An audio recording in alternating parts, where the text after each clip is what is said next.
자, 오늘 예배에 참석하신 여러분들에게 주님의 은혜가 있기를 축원합니다. 자, 오늘 본문 예수님의 어떤 한 병자를 고치셨던 사건이 굉장히 조금 특이하면서도 중요한 사건입니다. 이 유대 지역의 예루살렘이라는 도시에 베데스다라는 연못이 있었습니다. 자, 우리나라, 이 대한민국의 바로 이전 나라는 조선이었죠. 우리나라의 수도는 서울이고, 이 조선시대의 수도는 한양이었습니다. 그런데 이 서울과 한양은 이 규모가 달라요. 옛날에는 굉장히 작았습니다. 오늘날 서울에 종로구, 그리고 종로구 밑에 중구가 있어요. 그 두 개의 구를 합친 게 옛날에 한양이었습니다. 그리고 그 한양에는 주변에 산이 네 개가 있었어요. 이 종로구 중구의 주변을 덮는 산이 있는데, 그 산이 인왕산, 북악산, 남산, 낙산, 이렇게 네 개의 산이 둘러싸고 있어요. 그걸로 이제 보호를 하는 것이죠. 그러면 산이 네 개가 있고, 그 주변의 틈은 어떻게 하느냐? 틈은 이제 성벽으로, 돌로 된 벽으로 쌓아서 전체 둘레를 쳤어요. 그렇게 해서 옛날 한양에는 산 4개와 성벽으로 벽을 쳐서 도시를 보호했죠. 그런데 이렇게 벽을 치면 사람이 왔다 갔다 할 통로가 있어야 합니다. 그래서 문 4개를 만들었어요. 오늘날도 남아있는 동대문, 서대문, 남대문, 북대문 이렇게 있죠. 그런데 이 유대 지역에 예수님이 생활하셨던 그때 당시에는 그 예루살렘 도시에도 이런 주변에 산이 있고 주변을 성벽으로 치고 사람이 통행하는 문들이 있었어요. 그 문들이 한 8개 정도 있었습니다. 헤롯문, 세문, 동문, 양문 이런 문의 이름이 있었어요. 그 8개의 문 중 하나의 문이 양문입니다. 그런데 그 양문 옆에는 행각이 5개, 행각은 기둥이에요. 큰 기둥이 5개가 있었어요. 그리고 그 옆에 연못이 있었는데 그 연못이 베데스다 연못입니다. 보통 이 연못이라고 하면 물이 들어있기 때문에 이 식수나 생활용수 이렇게 쓰는데, 그 베데스다 연못은 식수로 쓰기보다는 어떤 제사를 하거나 의식을 하거나 성전에 필요한 물들, 그런 용도로 썼던 연못이에요. 그래서 오늘 말씀해 보시면 그 베데스다 연못에는 이런 병자들, 다양한 병자들이 모여 있었다고 합니다.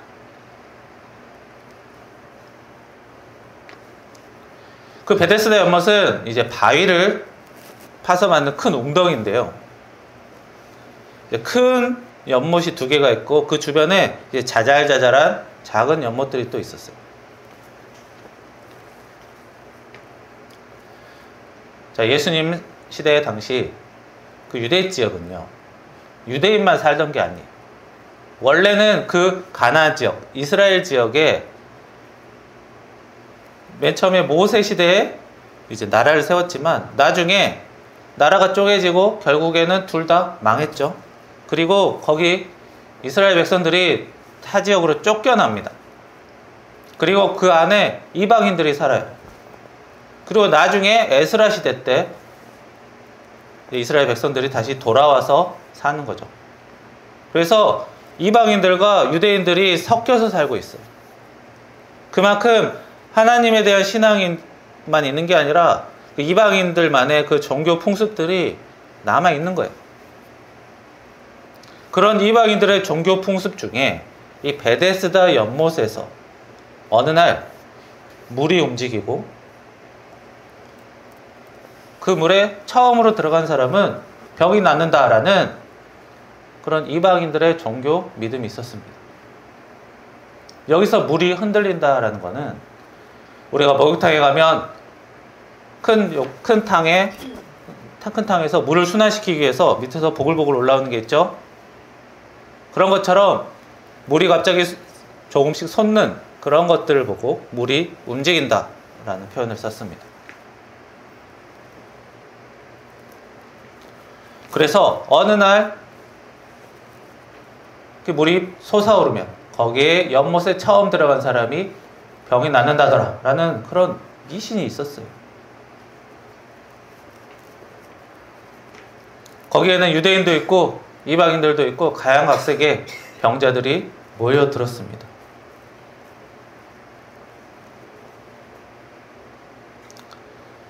많은 환자들이 그 웅덩이가 주변에 모여들었겠죠. 그리고 그 물이 조금씩 솟아나기만을 많은 사람들이 보고 있었어요. 그런데 중요한 건 뭐예요? 맨 처음 들어간 사람 1등만 들어가서 나눈다는 거예요.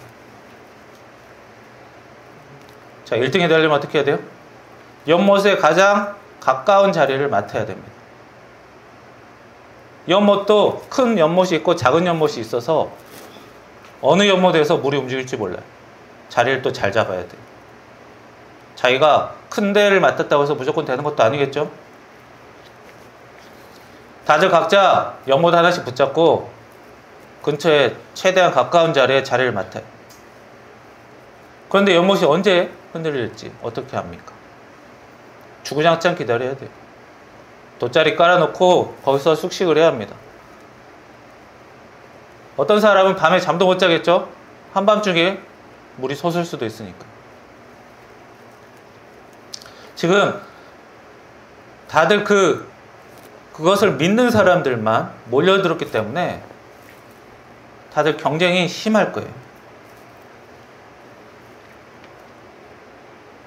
만약에 화장실이라도 갔다 오면 어떻게 돼요? 자리 비면 다른 사람이 들어갈 수도 있어요. 그럼 어떻게 돼요? 잘 맡아놓고 가야죠. 누군가가 그 자리를 맡아놓고 가야 돼요. 자리 뺐으면 그만이에요. 사람이 아파 죽겠는데 이거밖에 희망이 없는데 그런 상황에서는 체면이고 양심이고 약해지기 쉽습니다. 그래서 화장실에도 가려면 가족을 붙잡든지 친구를 데려다 놓든지 해야 돼요. 누군가 도움이 필요해요. 자리 잡고 있으면 누군가 밥도 갖다 줘야 되고. 그렇게 수많은 환자들이 모여들었습니다. 그런데 어떤 환자는 그렇게 해서 기다린 시간이 38년 된 사람이 있었습니다. 예수님께서 그 환자 옆에 가셨어요. 병이 오래된 환자라는 것을 아시고 환자에게 말합니다. 병이 낫고 싶습니까? 그래서 환자는 대답했어요. 이 연못에서 물이 움직일 때 내가 1번으로 들어가면 병이 나는데 내가 다리에 힘이 없어서 몸이 너무 아파서 1등으로 들어갈 수가 없어요. 1등으로 본더라도 다리가 힘이 없어서 못 들어가요. 그러니까 나를 도와주고 싶은 것 같은데 옆에 좀 있다가 물이 움직이면 나 좀 붙잡고 물속에 넣어주세요 라고 예수님에게 그 환자가 말합니다. 사실 그 정도가 되면 어때요? 자, 물이 움직이는 걸 보더라도 못 들어가는 상황이 됐어요. 이미 가망이 없는 거예요. 가망이 없으면 어떻게 돼요? 계속 기다리기보다는 그냥 집에 가는 게 낫겠죠. 그런데 집에 못 갑니다. 왜죠? 38년, 40년이라는 시간을 이미 거기에 투자했기 때문에 이제 돌이킬 수가 없는 거예요. 그냥 가기에는 40년 인생이 그냥 물거품이 되거든요. 그래서 이러지도 저러지도 못하고 있어요. 있어봤자 물이 움직여봤자 가지도 못해요. 그렇다고 집에 돌아가자니 여기에 내 인생을 다 썼는데 10살 때 갔어도 40년이면 50살입니다.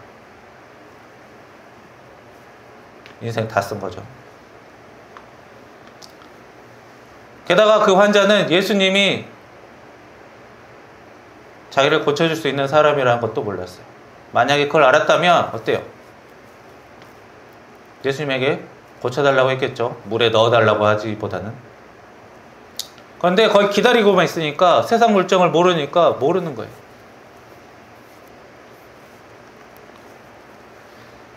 자, 그런 환자에게 예수님이 네 자리를 걷고 들어가 집으로 가라.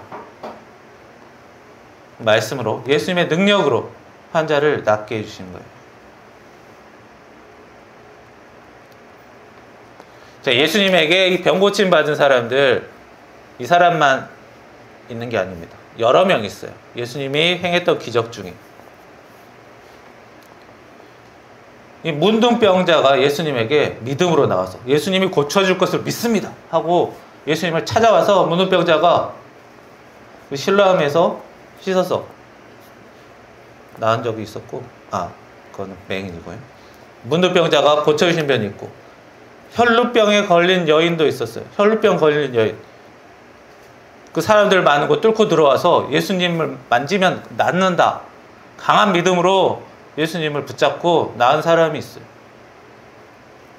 그 외에도 봉사도 있고 여러 명 있습니다.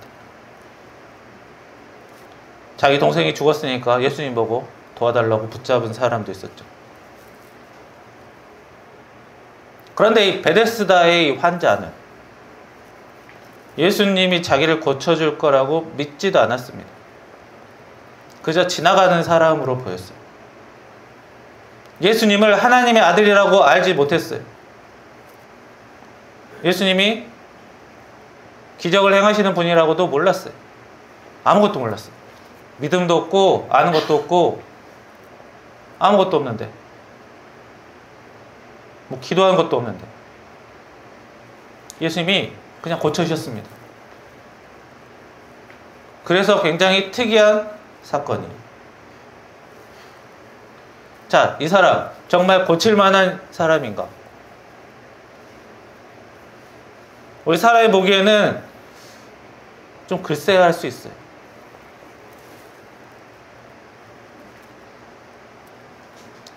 자, 사람이 생존하려면 의식주 문제를 자기가 다뤄야 합니다.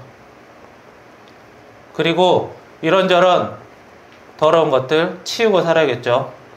정리도 해야 되고. 그리고 또 돈이 필요합니다. 의식주, 정리, 돈, 이 5가지가 필요해요.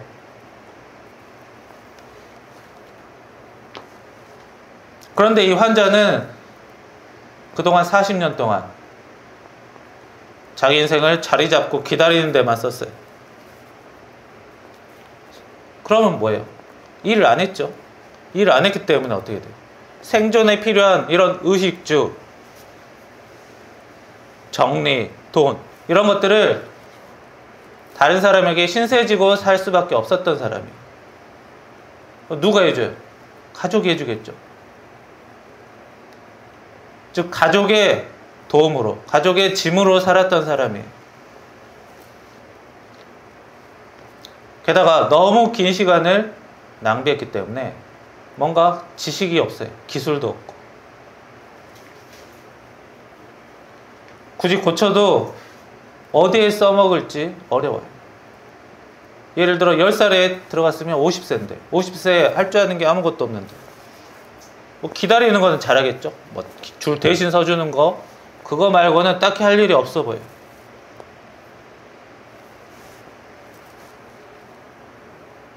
그렇게 가족의 짐으로 살았던 사람, 딱히 할 줄 아는 게 없는 사람, 이런 사람을 예수님이 기적을, 대표적인 기적을 허락해 주셨습니다. 그러니까 우리 사람이 봤을 때는 고쳐봤자 이거 문제가 더 계속 생기는 거 아니야? 더 답답한 상황인데요. 예수님은 기적을 베풀어서 고칠 만한 사람이다라고 보신 거예요. 제가 볼 때는 한심하지만 예수님이 볼 때는 한심하지 않았다는 겁니다. 소중한 사람, 은혜 받을 만한 사람이었다는 거예요.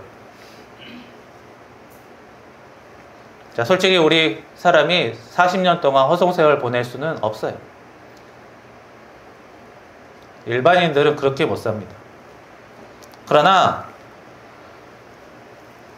사람이면 누구나 40년 아니더라도 살다 보면 다 방황할 때가 있고요.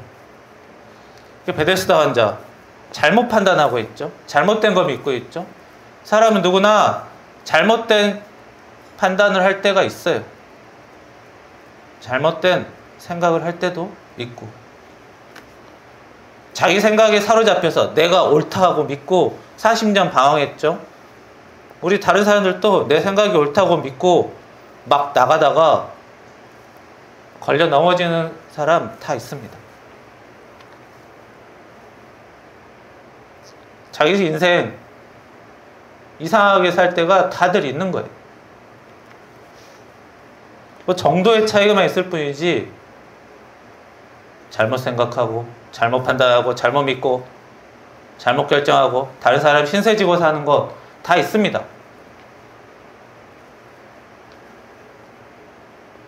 예수님에게 은혜 받으려면 혈루증 여인처럼 믿음이 좋아야만 하고, 지위가 높지만 예수님 한번 보려고 뽕나무 위에 올라갔던 삭개오처럼 자기 체면 다 버리고 살아야만 하고, 그런 게 아닙니다. 자, 믿음 좋은 사람, 성실하고 행동력 좋은 사람만 하나님의 은혜를 받는다면 이 베데스다 환자 같은 사람들은 그냥 기다리다가 인생 끝내야 되는 거예요. 우리 또한 완벽하게만 살아야만 하는 거예요.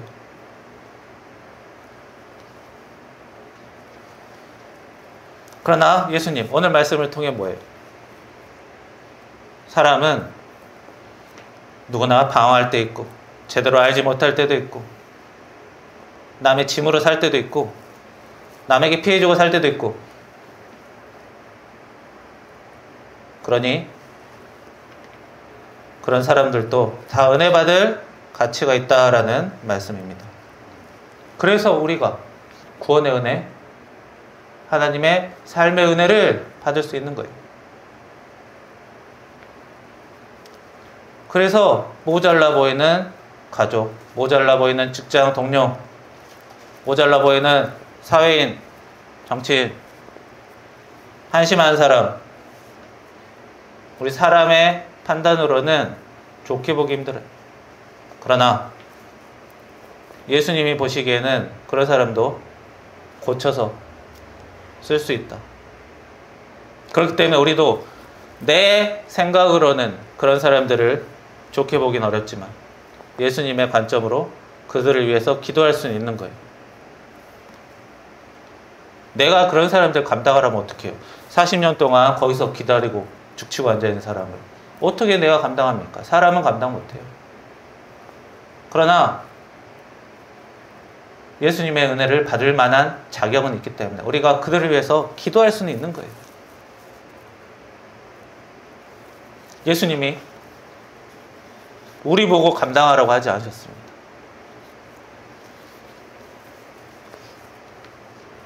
그래서 예수님의 사랑이 크신 사랑이고 하나님만 가능하신 사랑이다.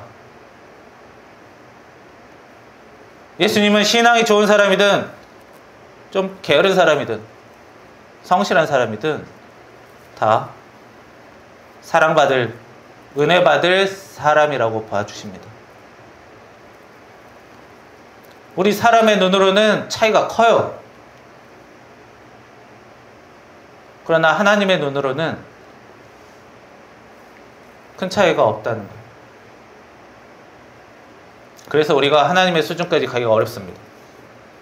굳이 그렇게 살 것까지는 없어요.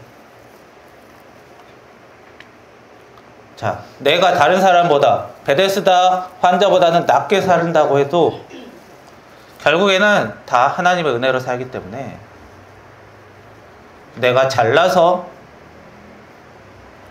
특별해서 라는 생각하기보다는 내가 저 사람들보다 하나님 은혜가 더 있었나 보다 라고 생각해야 합니다. 나는 신앙이 있는데 왜 은혜가 적고 저 사람은 신앙도 별로 없는데 왜 잘 살지? 하나님의 은혜가 있지? 자기 생각에는 신앙이 있고 없고가 차이가 커 보이지만 하나님이 보시기에는 그렇지 않을 수도 있는 거예요. 하나님 보시기에는 다 은혜 받을 만한 사람이고 사람마다 감당할 수 있는 것들이 다르고 은혜를 다룰 수 있는 것도 다르고 함부로 판단하기가 어렵습니다. 판단해서도 안 돼요. 그 대신 하나님께서 하나님과 사람을 사랑하며 살 때 더 큰 은혜를 주신다고 하셨어요. 내가 저 사람보다 더 나은데 왜? 이런 비교가 아니라 내가 더 은혜를 받고 싶다면 좀 더 사랑할 수 있는 방향을 찾고 하나님께 기도할 필요가 있습니다.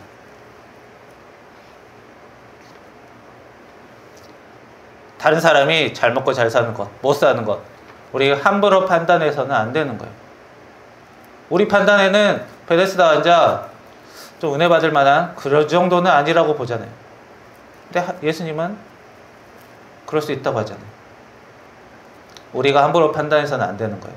잘 먹고 잘 사는 것, 못 사는 것 우리가 판단해서 안 되는 거예요. 그 병자가 나중에 다시 예수님을 만납니다. 그래서 그러자 예수님이 한마디 하세요. 가르침을 주십니다. 죄 짓고 살지 말라요. 자, 이 말은 네가 죄를 지어서 그동안 40년 동안 병들었다가 아니에요.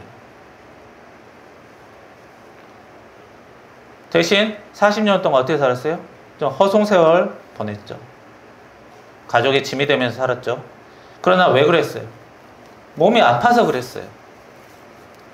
일부러 시간 죽이면서 살고 싶어서 그런 게 아니고 몸이 아파서 본인 딴에는 살고 싶어서 짐이 되어서 살았던 거예요.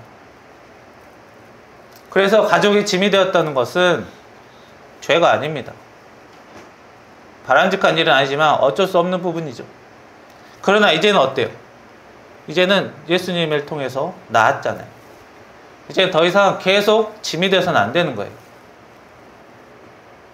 대단한 일을 할 필요도 없어요. 자기가 할 수 있는 일 찾아서 하면 돼요. 쉬운 일, 단순한 일부터 하면 되는 거예요. 40년 허송세를 보냈다고 해서 할 게 아무것도 없다가 아닙니다. 또 찾으면 있는 거예요. 그동안 가족에게 부담 주고 살았으니 이제는 그동안 빚진 것 좀 가족에게 갚고 사지 멀쩡했을 때 가족에게 짐이 되는 거는 이제 죄가 되는 거예요.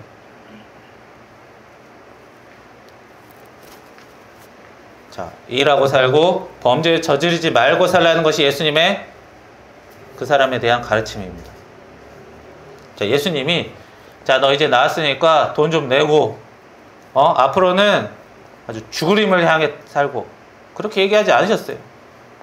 뭐 어려운 거 요구하지 않았어요. 고작 뭐 얘기했죠? 앞으로는 죄 짓지 말고 살아라. 누군가에게 짐이 되지 말고 건강한 신체로 범죄하지 말고 이건 여지껏 예수님이 사람들에게 가르쳤던 가르침의 반복이에요. 죄를 조심하고 살라는 것. 자, 하나님께서는 누구든 은혜를 허락하십니다. 그 중에서 하나님 명령에 순종하는 서로 사랑하는 사람에게는 더 큰 은혜를 허락하시고 죄 짓는 사람에게는 은혜가 점점 줄어들어요. 그래서 은혜 받은 사람이라도 죄에 대해서 가볍게 여기지 말고 조심하라는 말씀을 그 환자뿐만 아니라 우리에게도 하신 거예요.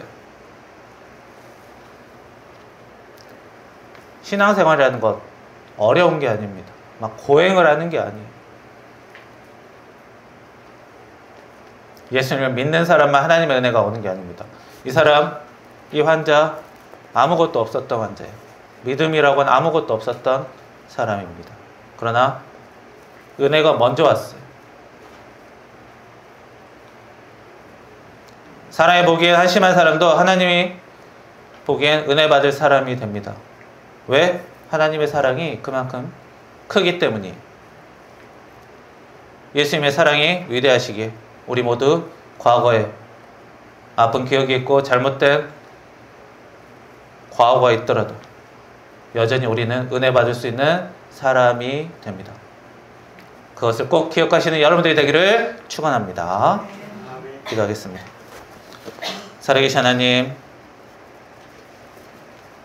다소 좋게 보이지 않은 사람이라도, 우리 사람의 눈에 한심하게 보인 사람이라도, 과오가 있는 사람, 실수가 있는 사람이라도 주님, 그 사람을 귀하게 보시는 주님, 저희들 또한 그 사람과 정도의 차이만 다를 뿐 숨기고 싶은, 감추고 싶은 잘못들, 과거들이 있습니다. 주여, 그럼에도 불구하고 저희들에게 은혜 허락하셔서 저희들의 구원의 은혜를 주시고 또 삶의 은혜를 허락하시는 주님, 저희들 주님에 대한 사랑이 크다는 것을 다시 한번 깨닫고 알게 하시며 저희들 사람을 함부로 판단하지 않고 살 수 있도록